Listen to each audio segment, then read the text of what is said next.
Motor وے زیادتی جیسے cases کی آخر وجہ کیا ہے؟ مولانا طارق جمیل نے اپنے ایک بیان میں اس پر تفصیل سے کھل کر روشنی ڈالی ہے۔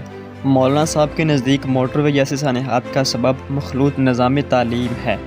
ممتاز عالم دین مولانا طارق جمیل نے کہا ہے کہ اس کی وجہ ہمارے وہ تعلیمی ادارے ہیں جہاں لڑکے اور لڑکیاں اکٹھے تعلیم حاصل کرتے ہیں۔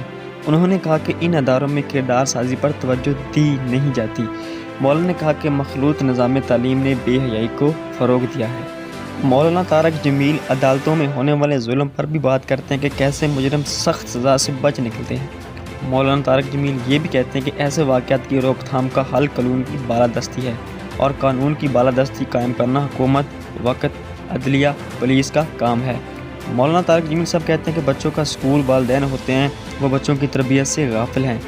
وہ اسی پر خوش ہیں کہ بچے اسکول جائیں، واپس آئیں، ٹیوشن پڑھیں، کھانا کھائیں اور سو جائیں۔ ہمارے اسکولز کاروباری ادارے ہیں، تربیت ساز نہیں۔